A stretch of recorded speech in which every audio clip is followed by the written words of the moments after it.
Hello नमस्कार साथियों, मैं राकेश यादव आप लोग के अपने प्यारे चैनल साइंस भाई आर के सर में आपका हार्दिक स्वागत करता हूं। तो आइए हम आज देखते हैं साइंस के कुछ टॉपिक। बहुत दिनों के बाद इस चैनल पर पुनः आगमन हुआ है कि क्या हम कक्षा 10 का एनसीईआरटी लेवल का देखते हुए विज्ञान को भी जानेंगे कि कैसे हम थोड़ा थोड़ा करके विज्ञान को सीखेंगे और सिखाएंगे। आइए देखते हैं एनसीईआरटी पर आधारित भौतिक विज्ञान का पहला पाठ है समतल दर्पण से प्रकाश का परावर्तन। हम कहेंगे भौतिक विज्ञान साइंस को 3 टर्मों में बांटा गया है, एक भौतिक विज्ञान, रसायन विज्ञान और जीव विज्ञान। तो कुछ टॉपिक भौतिक विज्ञान के हैं, कुछ टॉपिक रसायन विज्ञान के और कुछ टॉपिक जीव विज्ञान के दिया है। तो हम कुछ दिन पहले बताए थे रसायन विज्ञान के विषय में, परंतु कुछ टेक्निकल इशू के कारण हम लाइव नहीं आ पा रहे थे और क्लास नहीं ले पा रहे थे। तो आज से हम पुनः स्टार्ट करेंगे, जितना हो सकेगा आपको जरूर मदद करेंगे। तो आइए देखते हैं समतल दर्पण से प्रकाश का परावर्तन। इसके टॉपिक को जानने से पहले एक बार पाठ को समझें कि पहला पाठ है समतल दर्पण से प्रकाश का परावर्तन। तो इस पाठ में हम समतल दर्पण के विषय में जानेंगे और प्रकाश का परावर्तन क्या होता है और प्रकाश क्या होता है। तो सर्वप्रथम अगर हम कह दें प्रकाश क्या है, प्रकाश यानी लाइट क्या है भाई, तो लाइट जो होती है प्रकाश एक प्रकार की ऊर्जा होती है। प्रकाश एक प्रकार की क्या होती है भाई, ऊर्जा होती है। कहेंगे प्रकाश एक प्रकार की ऊर्जा है जो हमें किसी भी वस्तुओं को देखने में क्या करती है, सहायता करती है। तो हम बोल दे रहे हैं, आप लोग लिख लेंगे या इस पर लिख कर समझाएं, आप जैसा कमेंट करिएगा हम बताएंगे। कि आज चलिए लिख कर ही बताते हैं कि प्रकाश एक प्रकार की ऊर्जा है। प्रकाश एक प्रकार की ऊर्जा है, एक प्रकार की ऊर्जा है जो हमें किसी वस्तुओं को देखने में सहायता करती है, किसी वस्तु को देखने में सहायता करती है।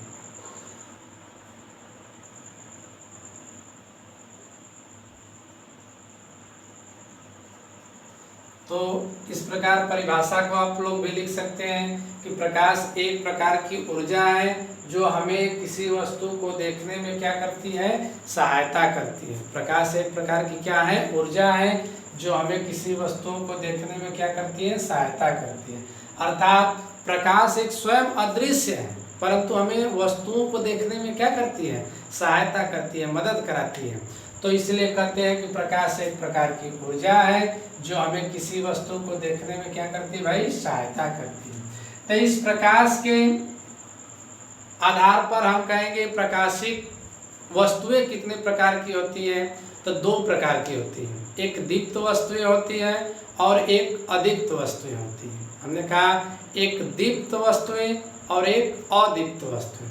तो दीप्त वस्तुएं क्या होती है, इसको भी देखेंगे। दीप्त वस्तुएं चाहे दीप्त प्रकाश स्रोत, ऐसे कह सकते हैं कि दीप्त प्रकाश स्रोत क्या है।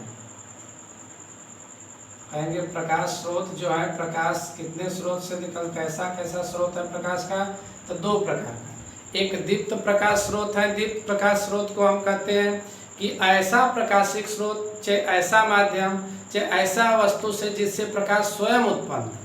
तो जिसमें प्रकाश स्वयं का हो उसे दीप्त प्रकाश स्रोत कहते हैं। सिंपल सी परिभाषा है, आपको याद करने की कोशिश करना चाहिए और हम याद कराने की आपको पूर्ण कोशिश करेंगे कि आप क्लास में ही याद कर लें।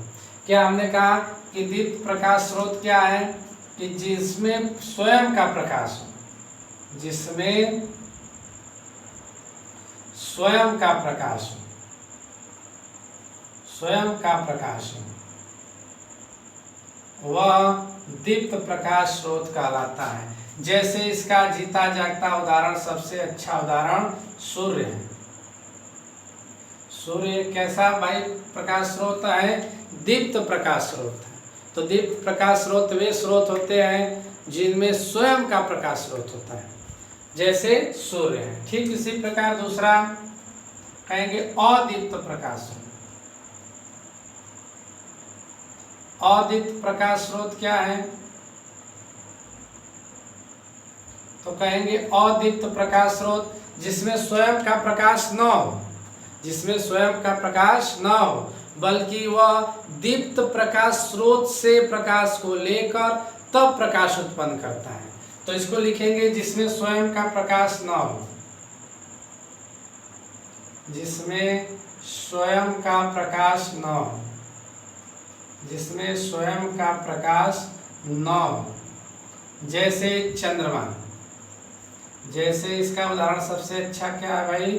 चंद्रमा है। तो चंद्रमा कैसा उदाहरण है? किसका उदाहरण है? अदीप्त प्रकाश स्रोत का है। तो हमने पुनः समतल दर्पण से प्रकाश का परावर्तन, यह चैप्टर नंबर 1 पार्ट है, यानी पहले पार्ट का है भौतिक विज्ञान का। कहेंगे पहला प्रकाश क्या है? तो एक बार पुनः देखेंगे कि प्रकाश एक प्रकार की ऊर्जा है जो हमें किसी वस्तुओं को देखने में क्या करती है? सहायता करती है। और प्रकाशिक स्रोत कितने प्रकार के होते हैं प्रकाश का? 2, दीप्त प्रकाश स्रोत और दूसरा अदीप्त प्रकाश स्रोत। तो दीप्त प्रकाश स्रोत का क्या है परिभाषा? जिसमें स्वयं का प्रकाश होता है उसे दीप्त प्रकाश स्रोत कहते हैं। जैसे इसका उदाहरण क्या है? सूर्य है। ठीक उसी प्रकार अदीप्त प्रकाश स्रोत है जिसमें स्वयं का प्रकाश न हो, बल्कि वह दीप्त प्रकाश स्रोत से प्रकाशित होती है। जैसे इसका उदाहरण है चंद्रमा। तो आपको जरूर समझ में आया होगा, हमारे छोटे बड़े भाई आपको जरूर समझ में आया होगा कि यह दीप्त प्रकाश स्रोत और प्रकाश अदीप्त प्रकाश स्रोत क्या है। तो समतल दर्पण से प्रकाश के परावर्तन के विषय में हम इतना जाने और इसके विषय में धीरे धीरे टॉपिक करते हुए आगे हम हर दिन नित्य दिन एक एक टॉपिक पढ़ेंगे और आगे बढ़ेंगे।